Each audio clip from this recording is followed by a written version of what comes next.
Hey there. Tonight we're gently drifting into the cosmos, softly exploring the quiet, mysterious realms of nebulae and stars.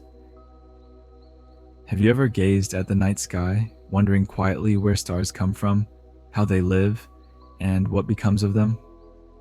Well, tonight let's take our time to uncover this cosmic story together, peacefully. Before we embark on our journey, why not make your environment as comfortable as possible? Dim down your lights, perhaps turn on a gentle fan for a soothing background hum, and take a deep, calming breath. If you enjoy this peaceful exploration with me, I'd love it if you could like this video and let me know in the comments where you're joining from and what time it is for you right now. It's always wonderful to know where we're all softly connecting from across this beautiful planet. Let's begin our journey in the quiet nurseries of the universe. Nebulae. Imagine vast clouds of softly glowing gas and dust, slowly swirling in space. These are stellar nurseries, peaceful places where stars are gently born. A nebula drifts silently in the cold darkness, illuminated subtly by distant starlight. Over millions of years, gravity gently pulls the clouds closer, patiently forming the beginnings of a star. Slowly, within this tranquil chaos, pockets of dust and gas softly collapse under their own gentle weight. No rush, no pressure, just nature quietly shaping the cosmos. Eventually, these dense pockets form protostars, softly glowing cores, gradually warming, waiting patiently to ignite. There's no explosion, no sudden burst, just a gentle awakening of light as the star calmly begins its life. Now let's quietly follow our young star as it enters the longest phase of its existence, the main sequence. Here the star settles comfortably, burning hydrogen gently and steadily in its core. Imagine it softly glowing, a stable beacon providing warmth and light across the cosmic expanse. Day after day, year after year, our star calmly maintains balance, a gentle harmony between the inward pull of gravity and the outward push of fusion. During this peaceful period, stars like our Sun gently convert hydrogen into helium through nuclear fusion in their cores, a calm, continuous process that can last billions of years.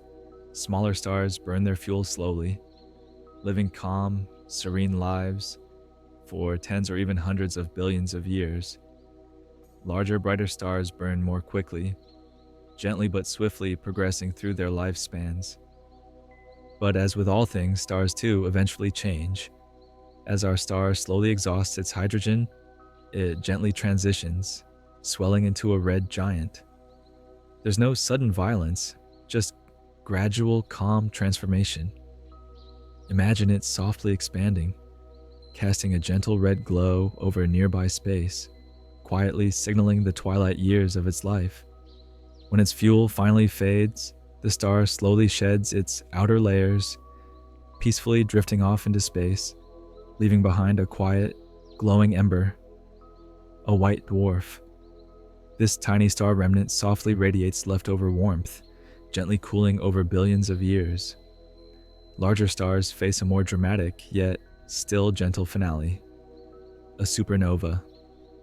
Imagine a calm yet powerful explosion, quietly illuminating distant galaxies and softly dispersing vital materials, carbon, oxygen, iron, needed for future stars and planets. After a supernova, depending on its initial mass, a star might gently leave behind a neutron star, a dense, compact object spinning softly in space, or quietly collapse into a black hole, an invisible yet serene presence, softly bending the fabric of space-time around it. Tonight we've calmly journeyed through nebulae, softly observed the quiet lives and peaceful deaths of stars, and gently reflected on the cosmic cycles shaping our universe. As we drift towards sleep, remember we're all quietly connected, gently forged from the same cosmic dust. Rest peacefully now, surrounded by the calm beauty of our universe, and so, with the quiet breath of starlight still lingering We gently stay nestled in the vast clouds that began it all. Nebulae, the tender, sprawling cradles of the cosmos. These are not just distant celestial paintings hung against a velvet sky. They're the soft birthplaces of stars, the cosmic clouds that whisper the beginnings of light. You might imagine a nebula as something small, like a mist drifting through a morning forest. But these clouds, they stretch across light years, vast, gentle giants, suspended in the dark, curling in soft spirals or glowing tendrils of gas and dust. Some you can even spot with the naked eye on a clear, dark night. A faint blur, a smudge of starlight, quietly waiting to be noticed. Nebulae come in many forms, each with its own quiet character. Emission nebulae, for example, are like glowing embers in the fireplace of the galaxy. These are often regions where new stars are being born. The radiation from these young stars excites the hydrogen gas around them, causing it to glow a gentle red. The Orion Nebula, perhaps you've heard of it, is one such example. If the universe had postcards, the Orion Nebula would be printed on the front, captioned with something soft and poetic like, "From the nursery with light." Then there are reflection nebulae. These are quieter still. They don't shine on their own, but instead reflect the light of nearby stars. Like moonlight glinting off still water, they glow softly in blue hues, their dust particles scattering starlight like a gentle fog. Imagine drifting through such a region. It would feel like floating in a sea of starlight mist. Dark nebulae, however, are more mysterious. These don't shine or reflect light. Instead, they gently obscure the stars behind them like heavy cosmic curtains. They're dense with dust and gas, thick enough to block out even the light of the galaxy, but don't mistake their darkness for absence. Inside, quietly hidden, are often the earliest whispers of new stars forming, tucked away from view like seeds beneath the soil. And then we have planetary nebulae, a name that might seem confusing at first. These have nothing to do with planets. Long ago, when early astronomers peered through small telescopes, they noticed these round, glowing shapes that faintly resembled planets. The name stuck. But what you're actually seeing is the graceful final sigh of a dying star, like our sun, shedding its outer layers into the cosmos, leaving behind a glowing shell of gas that expands gently outward over thousands of years. It's not an explosion, it's a release, a return. Each type of nebula has a story, told in light and silence. Some begin the stellar tale, others mark the ending. But all exist in that patient, in-between space of becoming and unbecoming, softly painting the galaxy with the poetry of transformation. Now, how do these nebulae form? Where do these serene clouds come from? Most are born from the remnants of something that once was, a star that has gently, or sometimes not so gently, ended its life. A supernova, a star's final bright breath, can scatter its outer layers into space, creating vibrant clouds of gas and dust that expand outward like petals unfolding in slow motion. Over time, these clouds cool, drift, and gather, mingling with the interstellar medium, the thin, whispery gas and dust that threads through the galaxy like cosmic fog. But nebulae aren't just made from the deaths of stars. Sometimes they're the simple consequence of space being what it is, full of floating materials just waiting, ever so patiently, to come together. Interstellar dust and hydrogen atoms, drifting aimlessly for millions of years, may slowly be pulled by gravity into denser regions, like a soft breeze coaxing leaves into a pile. Gravity shapes clouds, nudging particles together until the cloud becomes thick enough to be noticed. These clouds are composed mostly of hydrogen, the simplest and most abundant element in the universe, along with helium and trace amounts of other elements like carbon, oxygen, and iron. There's also cosmic dust, tiny grains made of silicates, carbon compounds, and even ices just floating there in the void, waiting for something, anything, to begin. And so, with time and patience, a nebula may start to shift. Maybe a nearby supernova sends a ripple through space, like someone gently tapping a sleeping shoulder, and parts of the nebula begin to stir. Tiny variations in density, barely noticeable at first, begin to tug on themselves. Gravity, soft and persistent, begins its slow work. A dance begins, silent, serene, inevitable. In some corners of these great clouds, the gas becomes denser. A quiet pull becomes a gentle collapse. And from there, the possibility of a star is born. But we're not quite there yet. For now, let's remain in the nebula itself, drifting softly through its filaments like a quiet tourist in a cosmic cathedral. If you close your eyes, or maybe you're already halfway there, imagine you are floating weightlessly in one of these nebulae.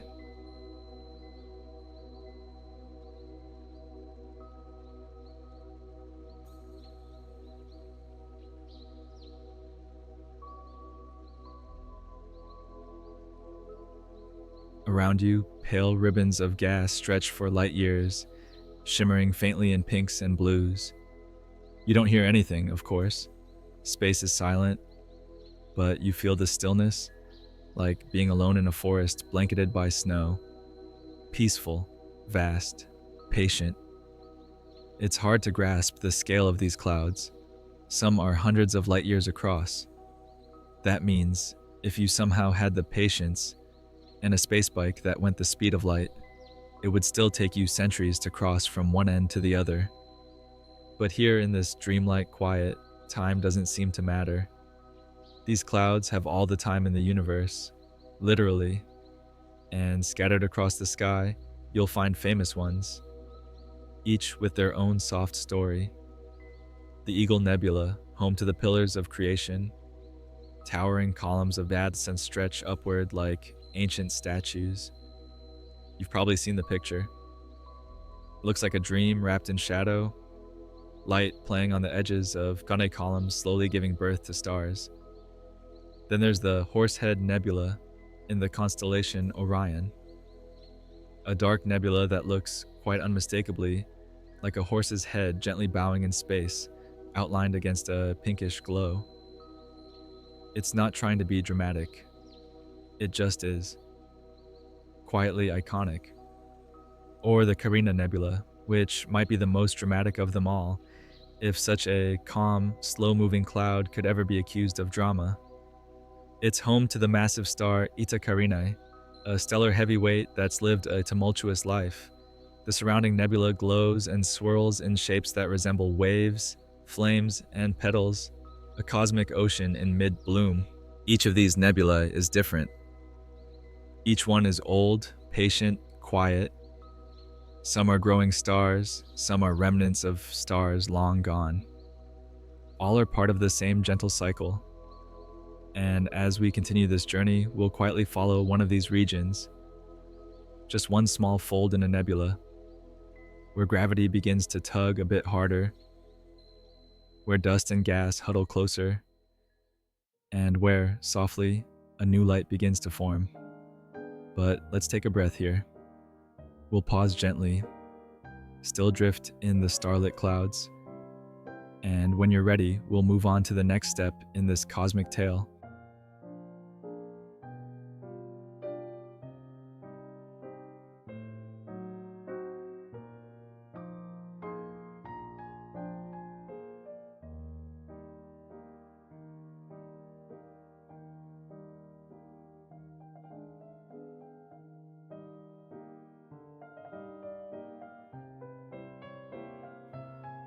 The quiet birth of a star. We're still here, floating softly within the folds of a nebula. Not rushing, not pushing, just drifting as gravity slowly writes the next line in the universe's quiet poem. You might imagine the nebula as still and unchanging, and in a way, it is, at least to us. But deep inside, something is always gently shifting. You wouldn't hear it or even see it happening, not with your eyes. But slowly, ever so slowly, these clouds begin to stir. Gravity, ever patient, starts pulling at the tiniest of differences. One part of the cloud may be just a fraction denser than another. And that's enough. Like a whisper in a silent room, it doesn't need to shout. That little bit of extra mass pulls in a little more and then a little more. The process builds on itself gently, never in haste.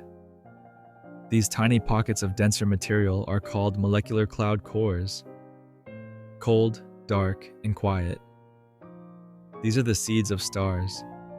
Imagine them as little knots in the curtain of the nebula, slowly tightening, slowly deepening, until they become too dense to stay just a cloud anymore. As the gas collapses inward, it heats up. Not in a fiery explosion, but like hands warming near a hidden fire. A gentle, internal glow begins to build. The material spirals in, falling under its own weight, forming what we call a protostar, the star that is not yet a star, a quiet promise of what's to come. But before we get ahead of ourselves, let's stay here just a little longer. Let's look more closely at this cloud, at its ingredients, the quiet recipe of stars. Nebulae are made mostly of hydrogen, the most abundant element in the universe.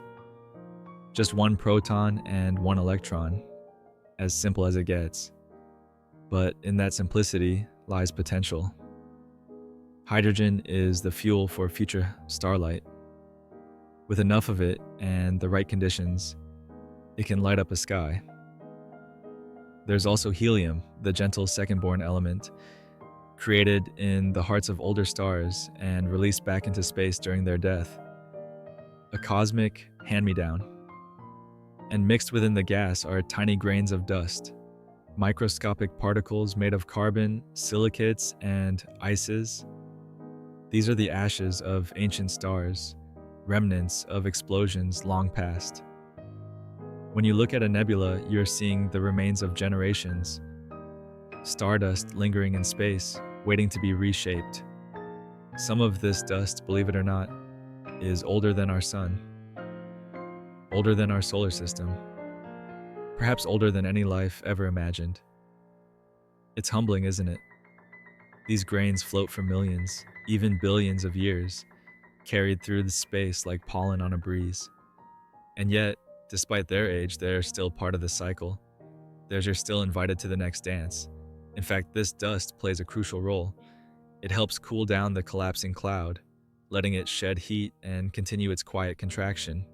Without the dust, the gas might stay too warm, too spread out. It might never fall in close enough to light the first spark. So here we are, surrounded by hydrogen, helium, and cosmic dust, the simplest of materials, combining in the most patient of ways. And sometimes, just sometimes, a little outside help gives the process a nudge. A nearby supernova might send out shockwaves that ripple through space, squeezing parts of a cloud into motion. Like the soft tap that starts a wind chime singing. It's just enough to set things moving. Other times, the gentle gravity from a neighboring star cluster tugs at the cloud's edges, encouraging collapse. It's a cooperative process, the galaxy lending a helping hand to itself. And when collapse begins in earnest, things grow warmer, denser, and more structured. Eventually, in the heart of this cocoon, a new star begins to glow faintly. Not from fusion yet, but simply from the heat of compression. Imagine a room growing warmer just because you keep folding the blankets tighter and tighter. That's what's happening deep in the heart of this cloud. Outside the core, the nebula still looks quiet, maybe even still. But if you could peel back the layers, you'd see the shape of something new forming. Something just beginning to stir. Let's pause here for a moment. Imagine this, you're drifting near the edge of a star-forming region. In front of you is a pocket of gas, glowing faintly. There's no sound, no flicker, just a dim redness that barely pulses. But you feel that something ancient and new is coming to life. And around you, the cloud stretches endlessly in every direction. You feel small, but not alone. Because you too were made from something like this. All the atoms in your body, your hands, your lungs, the back of your neck resting on a pillow, they all once passed through the clouds like this one. Long ago, in a quiet corner of the galaxy, the matter that would one day become you was just floating. Isn't that strange and beautiful? That the dust of a long dead star could, given time and calm and gravity, become eyes that now look up at the stars again. So now, we let that thought drift for a while, and we follow the cloud gently as it thickens, as its quiet heart tightens, until a protostar begins to form, and the universe once more prepares to light a candle in the dark. Time, in a nebula, is different. It doesn't tick forward in minutes or hours. It breathes, slowly.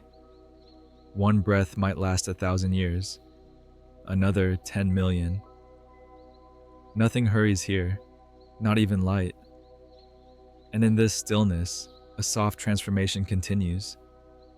The collapsing cloud, our molecular core, gathers itself ever tighter. Dust and down by spiral inward, forming a dense, warm centaur. This is the protostar, still hidden from view, wrapped in layers of dust like a candle gently wrapped in silk.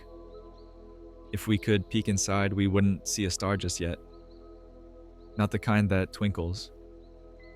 There's no fusion burning at its core, not yet. But there is heat, soft and rising. A quiet warmth building from the slow squeeze of gravity.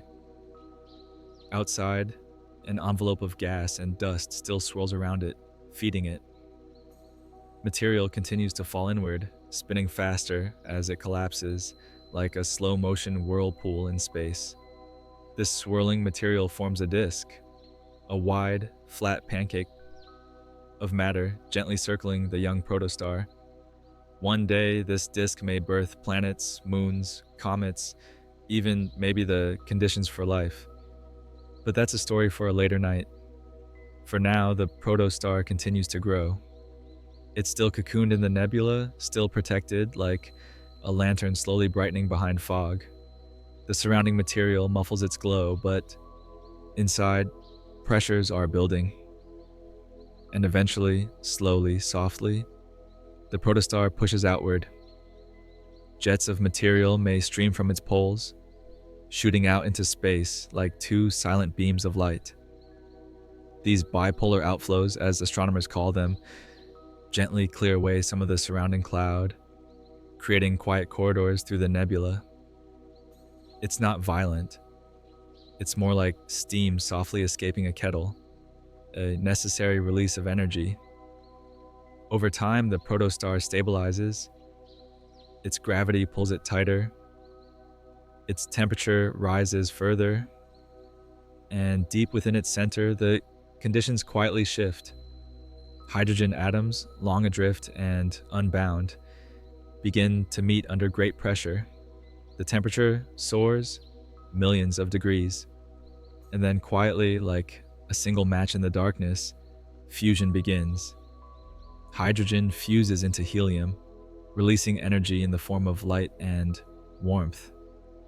And just like that, gently, without ceremony, a star is born. Not loudly, not with fireworks, just a soft ignition that continues, quietly and steadily, for billions of years. At this point, the surrounding material has either been drawn in or blown away. The cocoon is gone. The nebula has served its purpose. What remains is a main sequence star, a stable, glowing sphere of gas radiating calmly into the galaxy. Some of these stars will shine brightly, others will glow softly, too faint for the naked eye. But each one is the result of this same slow, poetic process, the quiet work of gravity, time, and dust, all beginning in the gentle embrace of a nebula. And just like that, the nebula steps back. It fades into the background. Some parts of it may continue forming new stars. Other regions may dissolve, drifting once more into the interstellar medium, waiting to be gathered again someday. But its legacy remains, in every star that flickers, in every planet that orbits, in every atom of stardust that found its way into something or someone new. Nebulae are, in a sense, the quiet artists of the universe. They shape without sculpting, they create without rushing, they simply exist, patiently, beautifully, as the gentle hands that cradle the beginning of light. So, next time you look up at the stars, perhaps while lying still under the night sky or drifting off to sleep, know that what you see once came from a cloud. A glowing, drifting, stardust-filled cloud that took its time, just like you do. And with that, we gently leave the nebula behind. Not because it's gone, but because its part of the story is softly complete. The star is now born, a new light in the galaxy. In our next chapter, we'll follow this young star as it settles into its long, steady life. A life spent gently fusing hydrogen in the quiet of space, radiating warmth across cold distances and illuminating whatever worlds may orbit nearby. But we'll go there slowly. For now, take one more calming breath. Let the image of softly glowing clouds and newborn starlight rest in your mind. And when you're ready, we'll ease forward into the next phase of our cosmic journey, the peaceful, enduring life of a star. So here we are again, still floating, still breathing softly, now drifting just beyond the edges of the nebula we left behind. In the distance, where gas once curled and swirled, a light begins to form. Faint at first, like the first glimmer of dawn behind heavy clouds. That's our star. Not quite awake, not quite asleep, but something is stirring. This is where star formation truly begins. You remember the protostar, that warm, dense core nestled deep within a cloud of gas and dust. For a while it was hidden, growing silently in the shadows, fed by a disk of swirling material. The world around it still dark, still waiting. But now things are starting to change. Inside the thought of the protostar, gravity is doing what it does best, pulling inward, tighter, closer. Every atom, every particle of hydrogen is being pressed together by the weight of everything around it, and with each passing moment, that pressure builds. Not all at once, of course. Nothing in the universe seems to rush, but still, forward. The temperature in the protostar's core begins to rise, 1 million degrees, then 2, then 5. Eventually, it reaches 10 million degrees Kelvin, and that's when something quiet but extraordinary happens. 2 hydrogen nuclei, tiny protons, nothing more, are pushed so close together that they fuse. They become one, and in that union, a spark is born. Energy is released, light, heat, life.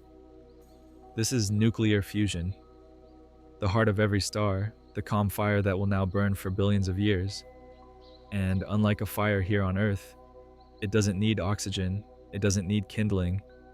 It just needs pressure and time and a little bit of quiet insistence.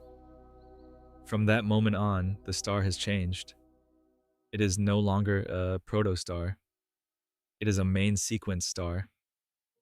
A stable, glowing sphere, balanced delicately between 2 opposing forces, gravity pulling inward and fusion pushing outward. It's a quiet equilibrium, a peaceful tension that holds the star in place, like a softly beating heart.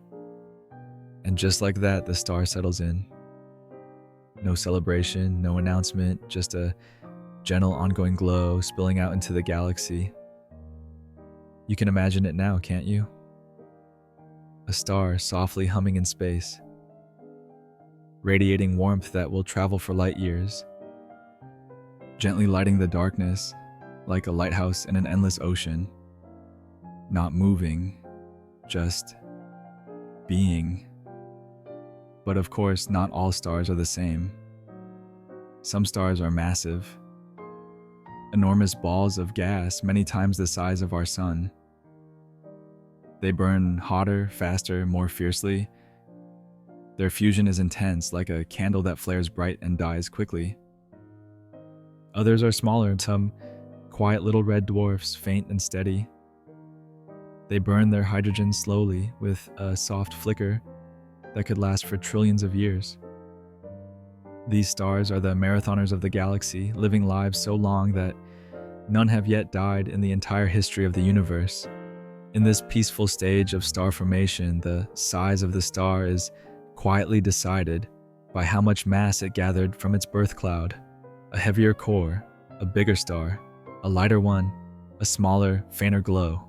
It's all down to how much the nebula was willing to give. And with size comes change, not just in brightness or lifespan, but in what comes next. But we'll get to that in time. Right now, our young star continues to grow, not in size necessarily, but in stability. The fusion process smooths out. The energy output becomes steady. The surrounding disk of gas and dust begins to thin, gently blown away by the star's own new radiation. What's left may begin to stick together, tiny grains of dust clumping into pebbles, pebbles into rocks, rocks into planets. A protoplanetary disk is what we call it. The soft-spinning nursery for future worlds. And while this might sound dramatic, it's still incredibly slow. These planets don't form overnight. It can take millions of years for even the beginnings of a world to emerge. But there's no rush. Gravity has all the time it needs. Let's pause here. Let's take a deep breath with our newborn star. It's glowing now, softly, steadily, somewhere out there, in a quiet corner of the galaxy. Its fusion is balanced. Its light has begun to stretch outward, touching dust, empty space, maybe even the icy surface of a distant rock that will one day call itself a planet. This moment, this peaceful ignition, is the cosmic version of a first breath. A beginning without words, just warmth.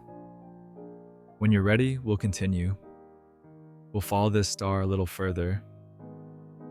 Watch how it interacts with the disk around it, how its system begins to take shape, how solar winds gently sculpt the space nearby. Because a star's life doesn't start alone, it brings company. So now our star breathes. Not the kind of breath you are taking, not with lungs or air, but something softer, broader. It pulses gently from within, releasing light, warmth, and a slow, steady wind that flows outward into space. This wind isn't like the one that rattles tree branches or pushes at your coat. It's made of tiny particles, protons, electrons, drifting out like a breeze of starlight. Astronomers call it the solar wind. And while it sounds gentle, and it is mostly, this solar wind is doing something quietly important. It's cleaning, sweeping, shaping, you see. Even though our star has now formed, its surroundings are still full of leftover material, dust, gas, ice, rocks, the remnants of the disk that once helped it grow. Now that disk begins to change. The solar wind starts to blow away the lightest bits, especially the leftover hydrogen and helium that didn't make it into the star. Meanwhile, the heavier stuff, dust grains and tiny particles, begins to stick together softly and slowly. Picture it like flour gathering into clumps in a mixing bowl, except on a scale so massive and so patient that it makes glaciers look hasty. These particles bump into each other gently. They collide, stick, grow. Over time, dust becomes pebbles. Pebbles become rocks, and rocks, well, they begin to gather into something new. This is the birth of a protoplanetary system, a disk of material orbiting the star like Saturn's rings, except instead of ice, this one holds the ingredients for planets, moons, asteroids, and maybe, just maybe, something like Earth. In the inner part of the disk, closer to the star, it's warmer. Too warm for ice to survive. Here you'll find rocky material, metals, silicates, melting, cooling, and clumping into what might become terrestrial planets. Think Mercury, Venus, Earth, Mars. Further out, in the cooler zones, ice can exist. Water, methane, ammonia, all frozen into solid particles that build up into massive gas giants. Here, you might get planets like Jupiter or Saturn. Enormous worlds with thick atmospheres and swirling storms, wrapped in rings, attended by dozens of icy moons. Even further still, at the very edge of this newborn system, tiny frozen remnants drift in the cold. Comets, icy rocks, leftovers from a quieter part of the process. These will stay far from the warmth, orbiting slowly and silently, only occasionally wandering inward. It's peaceful out here. So quiet. You can imagine drifting in this disk now, surrounded by dust and glowing light. The star at the center is warm, but not blinding. Its golden glow filters softly through clouds of particles. Occasionally, two clumps of matter bump into each other nearby, sending a lazy spiral of fragments outward. But there's no sound, just the sensation of slow motion, of gravity taking its time. And even though it all looks calm, there's a quiet kind of chaos happening. Not the kind that startles, the kind that slowly builds structure from nothing. You see, in this cosmic ballet, every tiny bit of mass attracts every other tiny bit of mass. Gravity doesn't play favorites, it whispers to everything. So, over time, these growing clumps begin to form planetesimals, early building blocks of planets. Some are only a few kilometers across. Some grow much larger. They jostle, bump, and sometimes crash. A few collide and break apart, but others merge, grow stronger, begin to clear their paths. This goes on for millions of years, and the more massive a planetesimal becomes, the more it can pull in surrounding material. Like a snowball rolling downhill, it gathers speed and mass, until eventually it becomes a full-fledged planet. By this point, the solar wind has cleared away most of the remaining gas and dust, sculpting the system into something more familiar. The planets settle into orbits. The chaos lessens. The light of the star shines a little more clearly. A solar system has been born, and yet it's still evolving. Even now, you may be surprised to know that our own solar system, the one you're sitting in right now, is still changing. Planets shift slightly. Comets fall inward. Stars pass nearby every few million years, nudging the outer reaches of the Oort cloud. It's all part of the same quiet process that started billions of years ago. Back in those early moments, though, everything was more raw, more flexible, still finding its shape. And while many systems likely form this way, no two are quite the same. Some stars end up with no planets at all. Others may hold dozens. Some may form tightly packed worlds circling their star in dizzying speed, while others stretch out wide and empty with single, lonely giants orbiting far from their sun. And in some rare, quiet corners of the galaxy, there may be systems like ours, One star, a few rocky planets, a couple gas giants, a scattering of icy leftovers, and, on just one of those planets, life. Oceans, forests, pillows, you. It's strange to think that all of it, every rock, every raindrop, every heartbeat, began as dust in a disk, as material left over from a star's formation, gently circling in the silence, and all of it was shaped by the same invisible hand. Gravity, never rushing, never skipping steps, just quietly pulling everything together. Slowly, steadily, softly. Let's pause again here. The star has formed. Its light is steady. Its system is beginning to find harmony. Planets, moons, and frozen fragments circle patiently in orbit. In our final part of this chapter, we'll sit with the young star a while longer. We'll explore what it needs to remain stable, the balance it must maintain between fusion and collapse, and why some stars burn gently for trillions of years, while others rush toward an early end.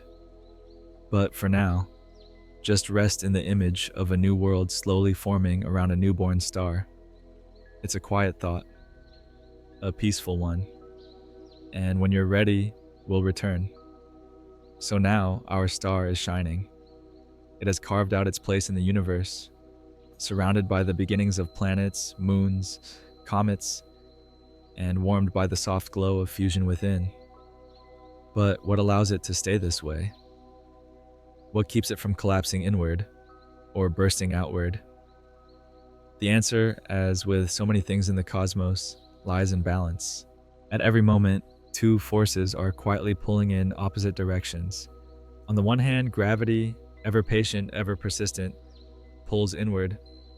It wants to collapse the star, to squeeze it tighter, to pull every atom toward the center. But from deep within, something pushes back. That push is the energy released from nuclear fusion, the process we whispered about earlier, where hydrogen atoms combine into helium, releasing light and heat. This energy creates radiation pressure, which moves outward from the core, gently countering the inward pull of gravity. These two forces, gravity and radiation pressure, are perfectly balanced in a star that has reached what's called hydrostatic equilibrium. It's a peaceful kind of tension, like holding your arms out in still water. Just enough force to keep yourself afloat. No more, no less. And as long as that balance holds, the star remains stable. This phase, this long, calm burning, is called the main sequence. It's the most peaceful part of a star's life. And for most stars, it's also the longest. Our own sun is in this stage right now. It has been for about 4.6 billion years, and it likely has another 5 billion years to go. Plenty of time, no need to hurry. But not all stars live the same way. Some stars are born with far more mass, 10, 20, even 100 times that of our sun. These giants burn through their hydrogen quickly, producing more energy, more light, more heat. They shine brighter, but they live shorter lives, sometimes just a few million years. Others are smaller, red dwarfs, some with just a tenth of the sun's mass. They burn slowly, gently, with tiny fusion reactions that sip rather than gulp their fuel. These stars can live for trillions of years. Longer than the current age of the universe. Imagine that. There are stars glowing out there now that were born billions of years ago, and they're still in the early morning of their lives. They will continue shining long after our sun has faded, after Earth has changed, after everything we know has passed. And while it's tempting to think of the larger stars as more impressive, because they're brighter, more dramatic, more noticeable, there's something comforting about the quiet persistence of the small ones. Soft light, long life, In the stillness of the galaxy, that kind of endurance has a beauty all its own. Now, the color of a star can give you clues about its life. Hotter stars tend to glow blue or white. They're burning their fuel quickly. Cooler stars glow red or orange. Their surface is calm and gentle. Our sun, for instance, is somewhere in the middle, a yellow dwarf, glowing with a soft warmth that feels just right for the planet it embraces. Astronomers organize stars using something called the spectral classification system, a quiet little alphabet soup: O, B, A, F, G, K, M. O-type stars are the hottest, brightest, and rarest, glowing blue and living fast. M-type stars are the coolest and most common, glowing red and living slow. In between, you'll find the likes of G-type stars, like our sun. Some like to remember the order with a sleepy little phrase: "Oh, be a fine girl, guy, kiss me." Silly, but it works, and it's fitting, really, that something as massive and complex as a star can be remembered with something so simple, just like how a star, for all its power, exists because of a gentle balance between falling inward and pushing outward. Now, as the star continues its life, it steadily converts hydrogen into helium. Not in one big burst, but over time, quietly, patiently. Billions of years pass like slow ripples in a still pond. Day after day, century after century, the star glows on. Eventually, far in the future, it will begin to run low on hydrogen in its core. And when that happens, the balance it's kept so perfectly will start to shift. Gravity will try to pull harder, the fusion will start to change, the star will swell, transform, move into its next phase, but that's not for now. For now, our star is steady, warm, peaceful. It's in the quiet middle of its story, not newly born, not yet fading, just here, alive and glowing in the gentle rhythm of nuclear harmony. And that perhaps is one of the most beautiful things about stars. They don't rush, they don't panic, they simply find their balance, and they hold it. Sometimes for billions of years, sometimes longer than we can imagine. So, as you lie there now, listening, breathing, resting, know that out there above you, beyond the clouds and the night sky and the pull of our own atmosphere, there are stars glowing softly in the dark. Some are young, just beginning to shine. Some are ancient, but still steady. And some, maybe one very far away, are just like the one we've quietly followed tonight. A star in the calm of its life, wrapped in the quiet rhythm of light and time. The star is alive now, not in the way we are, of course. It doesn't breathe air, doesn't dream, it doesn't think. But in the language of the cosmos, it's very much alive, glowing, radiating, fusing, and balancing. It has found its rhythm, and now it settles into the long middle stretch of its life, the main sequence. This phase is not dramatic. In fact, it's the most stable period a star will ever know. Here, for billions, even trillions of years, the star simply burns its fuel and holds its shape. Deep in its core, nuclear fusion continues. Hydrogen atoms, pulled close by the immense pressure of gravity, combine into helium. In doing so, they release energy in the form of light, heat, and a steady outward pressure. That outward push, called radiation pressure, gently counteracts the inward pull of gravity. The result? A perfect balance, a kind of quiet celestial truce.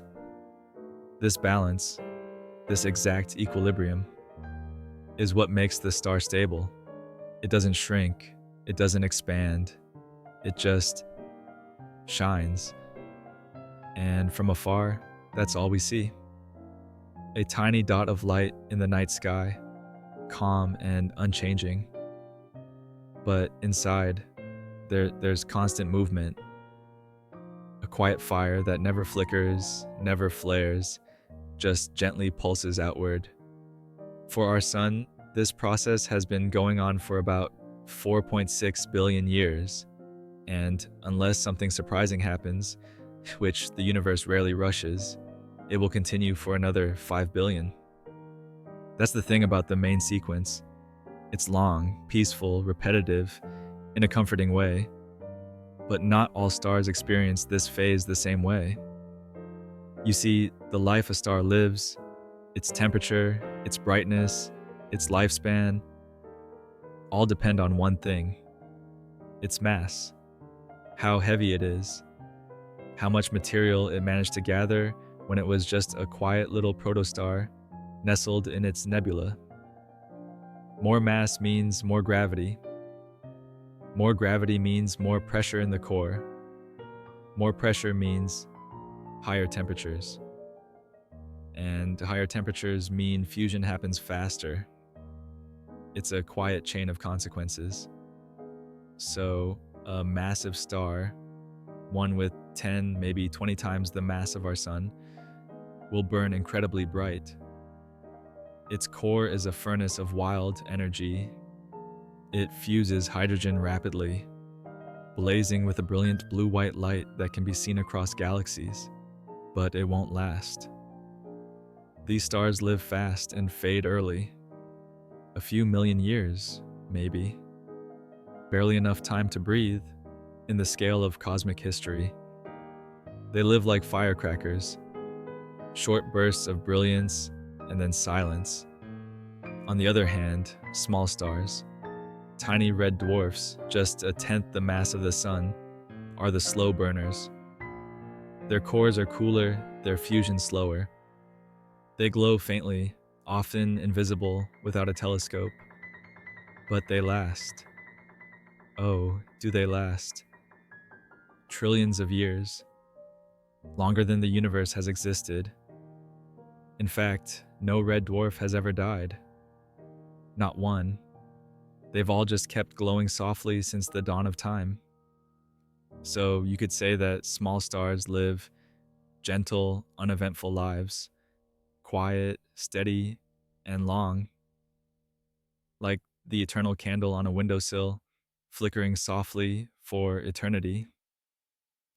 And in between these extremes, there are stars like our sun. Middle mass stars, glowing yellow and warm, balanced, not too bright, not too faint, not too short-lived, not too eternal. They make good homes, good warmth, the kind of star you'd want to orbit if you were, say, a planet covered in oceans and forests and sleeping people listening to space stories.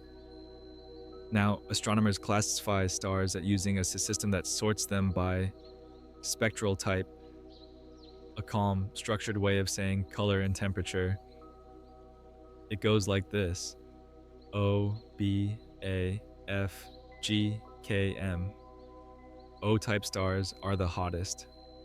Huge, bright, blue stars that live fast and die young. B-types are still hot, still blue, but a little more manageable. A-types, white and sharp. F-types, yellow-white. And then G-types, like our sun, sitting comfortably in the middle, glowing gold and gentle. K and M-type stars are cooler, orange to red, and much more common. Most of the stars you see in the night sky are actually M-type, even if you can't see them at all. They're faint. But everywhere, some people remember this spectral sequence with a sleepy little mnemonic: "Oh, be a fine girl, guy, kiss me." It's lighthearted, silly, but it works, and that's enough. Now, think of each star on this list like a different kind of candle. O-type stars, big torches, bright and short-lived. M-types, tiny tea lights, faint but eternal. And somewhere in the middle, stars like ours, soft golden lanterns glowing warmly across time. And through all this time, millions, billions, trillions of years, the star doesn't really do much. Not on the outside, it just burns hydrogen. Quietly, reliably. The real story is one of endurance, consistency. The star is a constant in the ever-changing sky. It doesn't move quickly, it doesn't change color, it doesn't grow or shrink. It just keeps its quiet promise to shine. And for the worlds that orbit it, that consistency is everything. Let's rest here a moment. Breathe in slowly. Imagine the star you orbit, steady above, glowing with the same quiet fire it's held since before there were people. Since before there were names for things. Since before stories were told. And as you exhale, imagine all the other stars, each on their own timeline. Some bright, some faint, some just starting, some nearly done, all scattered across the sky, each holding their own quiet balance. It just keeps its quiet promise to shine. And for the worlds that orbit it, that consistency is everything.